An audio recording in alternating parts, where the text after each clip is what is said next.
Hello dear student, welcome in class. आज की class से हम लोग पढ़ेंगे हेलो एल्केन और हेलो एरीन के अंदर nature of C X bond यानी सी एक्स बंध की प्रकृति।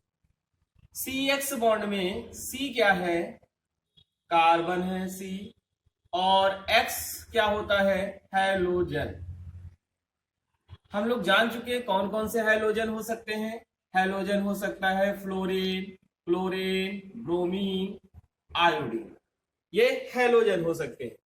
एक बात और नोटिस करने की जरूरत है यहां पर कि इलेक्ट्रोनिगेटिविटी यानी कि विद्युत ऋणात्मकता, हैलोजन की विद्युत ऋणात्मकता कार्बन से अधिक होती है।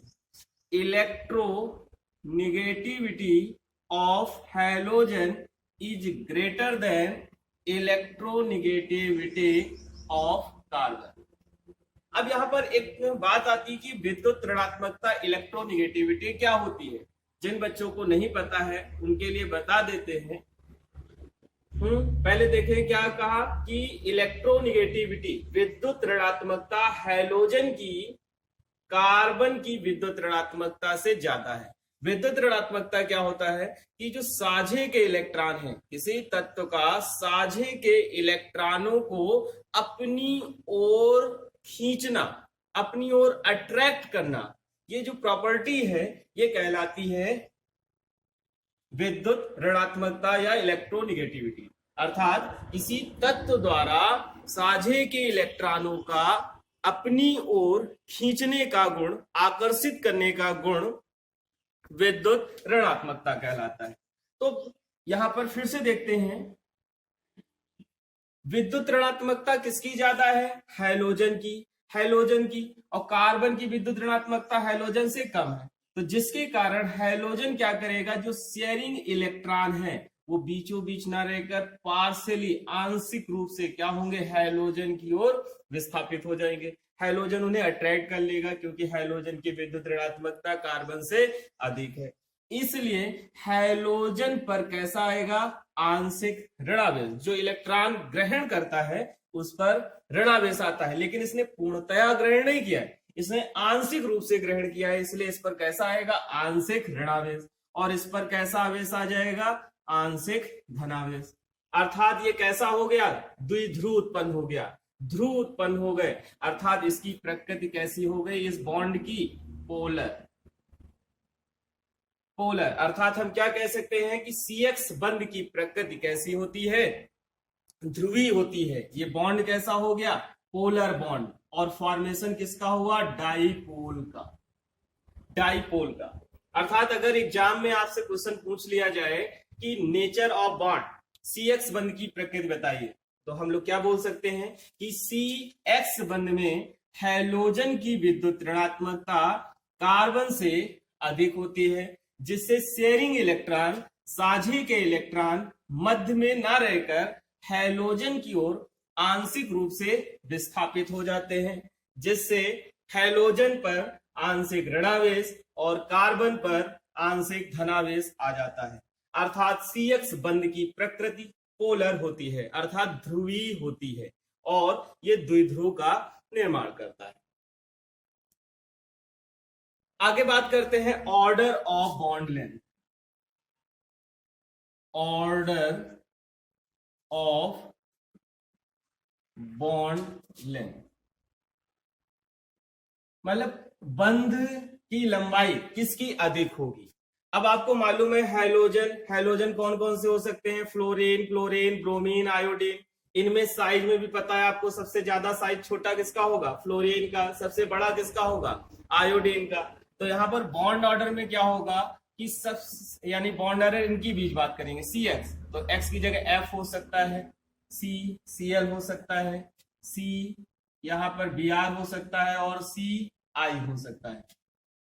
अब इनमें बॉन्ड ऑर्डर का मतलब इनके बंध की लंबाई का ऑर्डर क्या होगा? एक शॉर्ट क्वेश्चन कभी कभी एग्जाम में आ जाता है। तो फ्लोरीन का आकार क्या है? छोटा। कार्बन का साइज तो फिक्स है, और आकार इनका क्या हो रहा है? बढ़ रहा है।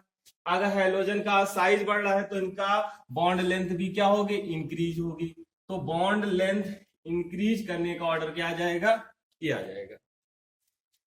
इसके साथ में एक शॉर्ट क्वेश्चन कभी कभी और पूछ लेता है, बॉन्ड डिसोसिएशन एनर्जी,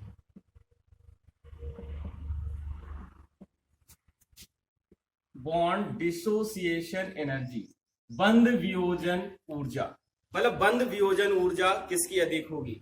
अब एक यहाँ पे बात याद रखनी कि जो बंध जितना छोटा होगा उसे तोड़ने के लिए हमें उतनी ही ज्यादा ऊर्जा की जरूरत पड़ेगी।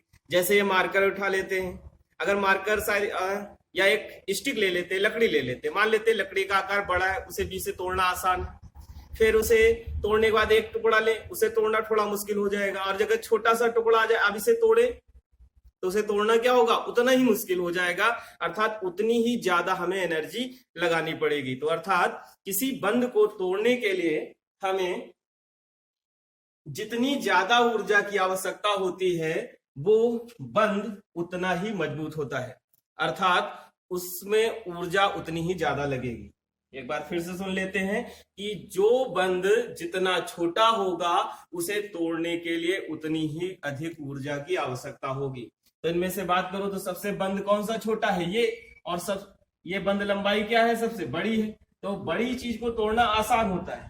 तो Ci सबसे कम बॉन्ड डिसोसिएशन एनर्जी, बंध वियोजन ऊर्जा किसकी होगी, Ci बंध की या Ci के बीच। उससे ज्यादा किसकी होगी, Cbr, इससे ज्यादा CCl, और सबसे ज्यादा क्या होगी, Cf की, क्योंकि सबसे बंध छोटा किसका है, छोटा बंध किसके बीच है, C और F, बंध की लंबाई CF के बीच है।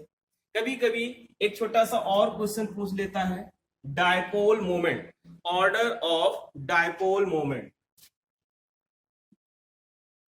Order of dipole moment.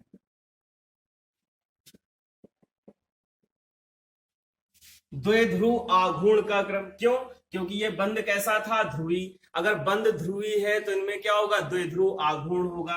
द्विध्रुव आघूर्ण का क्रम में क्या आएगा, शॉर्ट क्वेश्चन में बात कर रहे हैं, बहुत ज्यादा डिस्कशन नहीं कर रहे हैं इसके बारे में, कभी क्वेश्चन आ जाता है तो उसके लिए, क्योंकि इसके लिए थोड़ा सा एक्सेप्शन है।